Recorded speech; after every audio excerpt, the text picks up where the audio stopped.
Buenos días chicos, vamos a empezar el tema 4, la Tierra, un planeta en continuo cambio. Lo primero que vamos a estudiar son los métodos de datación. Los métodos de datación se utilizan para conocer el tiempo geológico y el orden en el que han ocurrido los procesos en la historia de la Tierra. Hay principalmente dos tipos, los de datación relativa y los de datación absoluta. Los métodos de datación relativa ordenan los materiales o los acontecimientos en el tiempo, pero no le dan una fecha exacta, sino simplemente dicen la secuencia de acontecimientos, qué fue antes y qué fue después. Por ejemplo, midiendo los estratos podemos razonar que los inferiores son más antiguos que los superiores. Los estratos son las capas de sedimento que han caído en el terreno. En cuanto a los métodos de datación absoluta, sí calculan la antigüedad real de una roca o acontecimiento. La datación relativa se basa en una serie de principios de estratigrafía, como son los que tenía aquí, los 6 que tenía. El primero, el principio de horizontalidad original, indica que los sedimentos se depositan o sedimentan de forma horizontal, en el fondo de la cuenca oceánica. ¿Cuándo no los vamos a ver de manera horizontal? Pues cuando las fuerzas tectónicas lo que hacen es moverlos y comprimirlos y cambiar su forma, pero normalmente se depositan de manera horizontal. El segundo principio, el principio de superposición de los estratos, dice que los estratos se depositan en un orden de tiempo, de manera que nos vamos a encontrar el más antiguo abajo y el más moderno encima. Esto no se cumple porque muchas veces al plegarse los sedimentos o los estratos se pueden invertir. En cuanto al principio de continuidad lateral, este nos indica que los estratos se depositan de manera horizontal y tienen la misma extensión y tienen la misma antigüedad en toda su extensión. ¿Qué quiere decir? Que si un estrato está, por ejemplo, en Vera y tiene otra parte, continúa el estrato hasta Garrucha, por ejemplo, son muchos kilómetros, la parte, si es el mismo estrato, la parte de Garrucha tiene los mismos años que la de Vera, porque es el mismo estrato. O sea, en toda su extendor en toda su extensión tienen el mismo grosor, la misma antigüedad. En cuanto al principio de sucesión faunística, lo que indica es que los fósiles que aparecen en un estrato son de la época en la que se formó este estrato. Por lo tanto, dos fósiles que tengan esos mismos fósiles, ese mismo tipo de fósil, van a ser de la misma antigüedad. El principio de sucesión de acontecimientos indica que todo fenómeno geológico es posterior al estrato al que afecta y anterior a los que no afecta. ¿Qué quiere decir eso?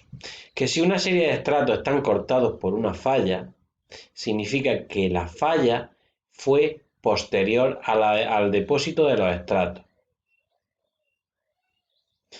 ¿Vale? Con todo eso, con diferentes fenómenos geológicos. Por ejemplo, también puede ser una intrusión magmática. Hay una serie de estratos y aparece una intrusión magmática que los corta a todos. Pues es más antigua porque los corta a todos, porque les afecta a todos. Y finalmente tenemos el principio del actualismo. El actualismo nos dice que el presente es la clave para conocer el pasado. ¿Qué quiere decir eso?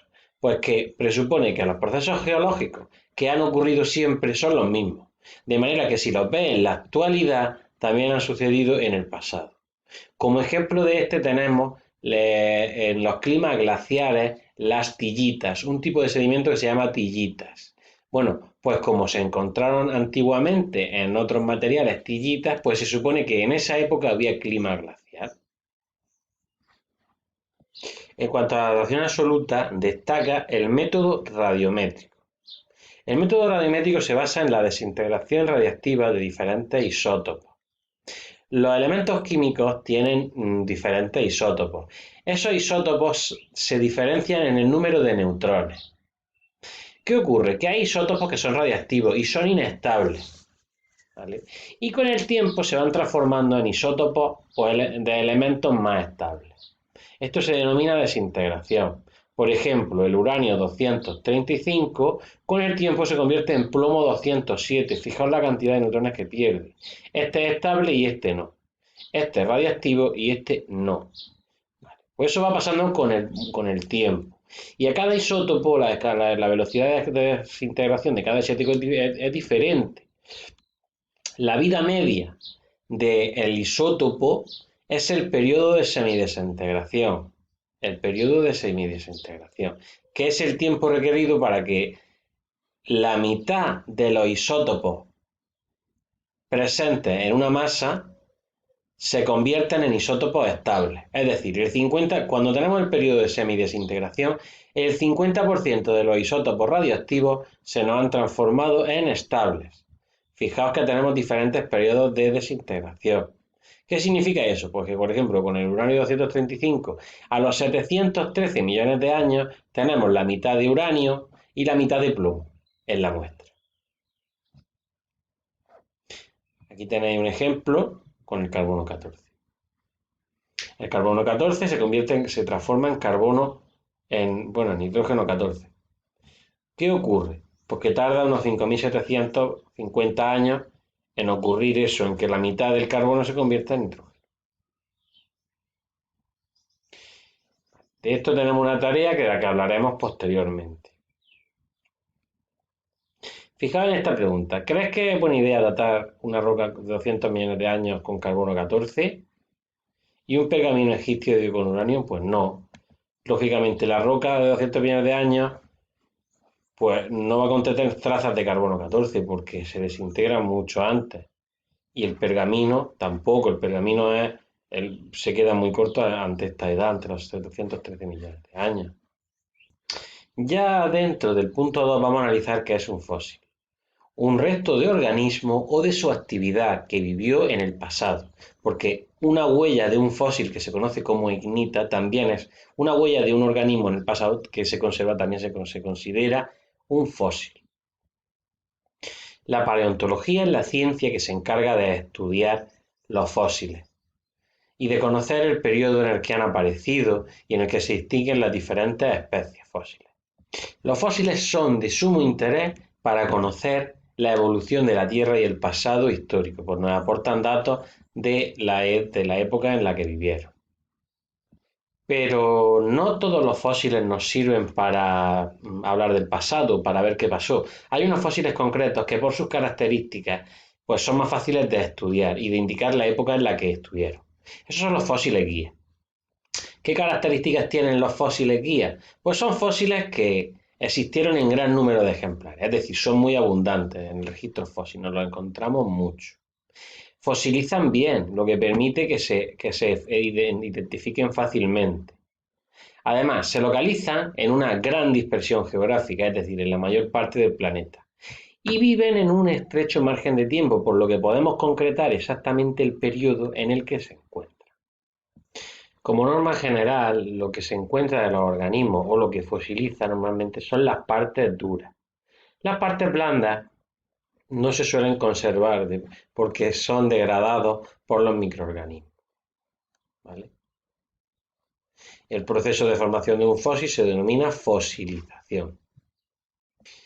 A continuación vamos a hablar de la escala de tiempo geológico. Vamos a hablar de la evolución de la Tierra, desde su origen hasta nuestros días. Lo primero que hay que decir es que la escala de tiempos geológicos o la geocronología se basa en diferentes unidades de tiempo. Tenemos el eón, que sería el periodo de tiempo más grande. Después, ese eón se diferencia en diferentes eras. Esas eras se diferencian en diferentes periodos.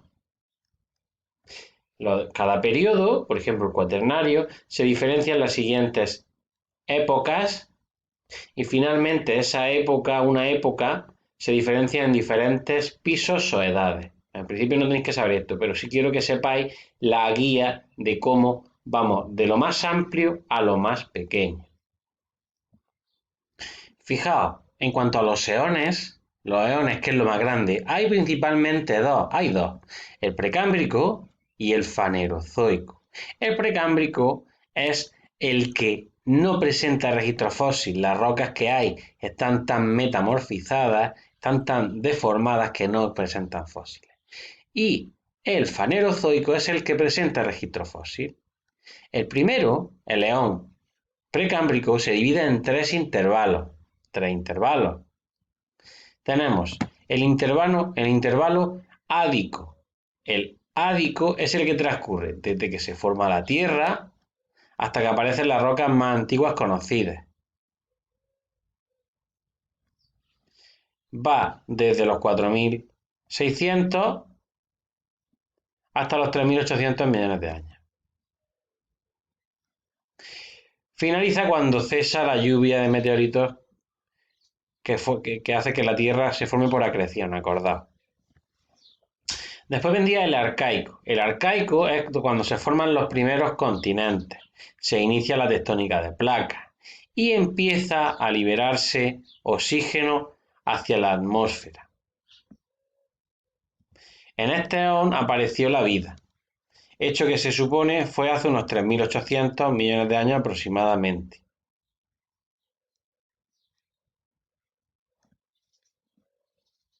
Fijaos, esto que tenemos aquí son estromatolitos, cianobacterias, que fueron las que originaron la liberación de oxígeno a la atmósfera.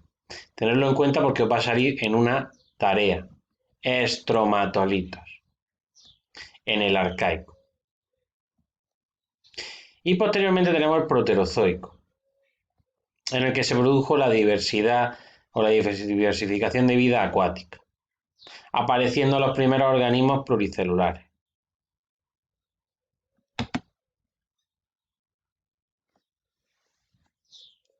En esta época se produce la primera extinción, porque los organismos que no estaban adaptados al oxígeno mueren, ya que la atmósfera se transforma en un ambiente con oxígeno. Pensad que antes de ello había otros organismos, pues aquí se produjo la primera extinción. Así pues, los principales intervalos, pues ya lo hemos explicado, los 3 intervalos del primer eón, el precámbrico. Después tenemos el fanerozoico. El fanerozoico transcurre desde aproximadamente 540 millones de años hasta la actualidad y se caracteriza por la abundancia de fósiles. Esto ha permitido dividirlo en 3 eras diferenciadas por los diferentes fósiles y por la extinción masiva de formas de vida. Tenemos la era paleozoica, que va de los 540 millones de años a los 251, la mesozoica de los 251 a los 65 y la cenozoica de los 65 a la actualidad, que la vamos a ver en el siguiente punto. Aquí tenéis la explicación de los estromatolitos. Los estromatolitos eran unas bacterias que creaban como arrecifes unas estructuras de carbono que fueron las primeras que empezaron a hacer la fotosíntesis y crearon el oxígeno. Esto aparece en una tarea. A continuación vamos a explicar el fanerozoico, las diferentes eras, cada una de ellas brevemente. Vamos a ir viendo las características de cada una de ellas. La primera es la era paleozoica o era primaria. La era paleozoica es importante decir que fue un periodo en el que se desarrollaron los grupos más importantes de seres vivos. Hubo una explosión de vida en el paleozoico. El paleozoico comprende estas 6 etapas o estos 6 periodos. El cámbrico, el ordovícico, el silúrico, el devónico, el carbonífero y el pérmico. Cámbrico, ordovícico, silúrico, devónico, carbonífero y pérmico. Los fósiles más abundantes de esta era que llegan hasta nuestros días son los trilobites, un grupo de invertebrados artrópodos de las zonas costeras. Aquí tenéis trilobites. Los braquiópodos, unos animales parecidos a moluscos. Aquí tenéis un braquiópodo. Los arqueociátidos, parecidos a las esponjas actuales. Un arqueociátido tiene esta forma. Y también destacan los grastolites, colonias de microorganismos en las que destaca un flotador y una serie de bandas donde vivían los microorganismos. Lo más importante producido en esa época, en el Cámbrico, gran diversificación de formas de vida invertebradas. Ordovícico, las plantas comienzan a colonizar las masas continentales. El Devónico, aparecen los primeros vertebrados terrestres. El Carbonífero, los vegetales evolucionan a grandes masas boscosas, sobre todo de helechos, que se forman los principales carbones y finalmente el pérmico se produce una extinción masiva. En el siguiente vídeo continuamos, chicos.